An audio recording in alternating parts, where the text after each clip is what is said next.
नरेंद्र मोदी जी शेर है, भारत का मस्तक कभी नहीं झुकेगा नरेंद्र मोदी के रहते हुए। और ये जो अफवाह की गाड़ी जो चला रहा है ना विपक्ष, यही लोग हैं जो कोविड के समय कहते थे कि वैक्सीन मत लिया, ये मोदी के सुई है, कि जब ले लेब तो बाले बच्चा पैदा ना हुई। ये मुसलमान भाइयों को डरा रहे थे और यही लोग फिर से गैस को लेके हाहाकार मचाए। नरेंद्र मोदी जब थाली पिटवा रहे थे तब भी ये मजाक उड़ा रहे थे, जब वो घर में लाइट कटवा रहे थे, ब्लैकआउट करा रहे थे, तब ये मजाक उठा रहे थे कि ये टोना कर रहे हैं। इनको मालूम नहीं है मोदी जी का फॉर्मूला। मोदी जी पूरे देश को एक साथ खड़ा कर रहे थे। लेकिन मोदी जी तो सर एक्सेप्ट कर रहे हैं ना। कल ही उनका एक बयान आया है कि हम जिस तरह से कोरोना से लड़े हैं तो इस जो सिलेंडर की महामारी है इससे भी हम लड़ जाएंगे। तो कहीं ना कहीं वो एक्सेप्ट कर रहे हैं कि सिलेंडर की आप एक चीज बताइए, देश में गैस की कोई किल्लत नहीं है, जितना हमारा मांग है उतनी सप्लाई है। बशर्ते हम लोग इस बात से डरे हैं कि जो जमाखोर हैं, जो मुनाफा कमाना चाहते हैं, जो ब्लैकियर हैं, कहीं वो इसमें कोई खेल कर न बैठे। एलपीजी गैस सिलेंडर को लेकर पूरे भारत के अलग अलग राज्यों में जो है काफ़ी किल्लत का सामना करना पड़ रहा है और कई जो है होटल बंद होने के कगार पर हैं। हमारे साथ बीजेपी के वरिष्ठ जो है विधायक मिथिलेश तिवारी जी है।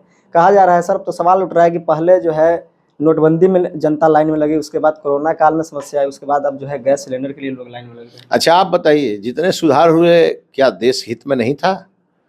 अगर नोटबंदी नहीं कराया गया रहता तो देश में पता नहीं कौन कौन सा माफिया आकर राज करता और इस देश को कहाँ ले जाता।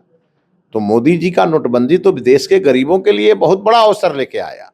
लेकिन उसमें तो गरीब लोग ही ज्यादातर लाइन में दिखे। दूसरी बात है, कोरोना जो था, ये कोरोना तो आपदा था और ये आपदा आप भी जानते हैं कैसे हुआ था, लेकिन इस आपदा को भी मोदी जी ने जनता के लिए अवसर बना दिया।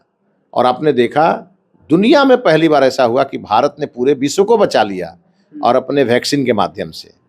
और ये जो अफवाह की गाड़ी जो चला रहा है ना विपक्ष, ये जो हल्ला कराने में लगा है, यही लोग हैं जो कोविड के समय कहते थे कि वैक्सीन मत लिया, ये मोदी के सुई है, कि जब ले लेब तो बाले बच्चा पैदा ना हुई। ये मुसलमान भाइयों को डरा रहे थे और यही लोग फिर से गैस को लेके हाहाकार मचाए। वास्तविकता ये है कि जो गैस के कनेक्शन थे उसको पूरी तरह से मोबाइल के साथ लिंक करने का कार्रवाई चल रहा है और सरकार ये चाहती है कि हर परिवार में ये समय से पहुंचे।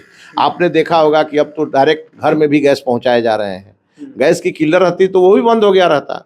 हमारे घर में तो सीधे पाइपलाइन से गैस आता है तो कोई प्रॉब्लम नहीं है। लेकिन मोदी जी तो सर एक्सेप्ट कर रहे हैं ना। कल ही उनका एक बयान आया है कि हम जिस तरह से कोरोना से लड़े हैं तो इस जो सिलेंडर की महामारी है इससे भी हम लड़ जाएंगे। तो कहीं ना कहीं वो एक्सेप्ट कर रहे हैं कि सिलेंडर की आप एक चीज बताइए कि गल्फ कंट्री की लड़ाई का असर तो देश पे पड़ता ही है, लेकिन सरकार ऐसी सजग सरकार है कि सरकार सब लोगों को यही कह रही है कि आप इस अफवाह में पढ़ करके और अपने घर में मत जमा कर लीजिए। देखिए, जब घर में जमा करिएगा तो कनेक्शन तो हर आदमी को मिला हुआ है और कनेक्शन का नियम है 21 दिन के बाद दूसरा सिलेंडर मिलता है। अब कोई आदमी अपने घर में डर करके 5 गो सिलेंडर रख ले, 5 गो स्टॉक कर ले, तो ये क्या होगा? बाकी लोगों को तो दिक्कत होगी। इसी पे सरकार लगातार कह रही है, एडवाइजरी भी जारी कर रही है। लेकिन मैं आपको ऑन कैमरा बता रहा हूं आपके माध्यम से, देश में गैस की कोई किल्लत नहीं है, जितना हमारा मांग है उतनी सप्लाई है। बशर्ते हम लोग इस बात से डरे हैं कि जो जमाखोर हैं, जो मुनाफा कमाना चाहते हैं, जो ब्लैकियर हैं, कहीं वो इसमें कोई खेल कर न बैठे।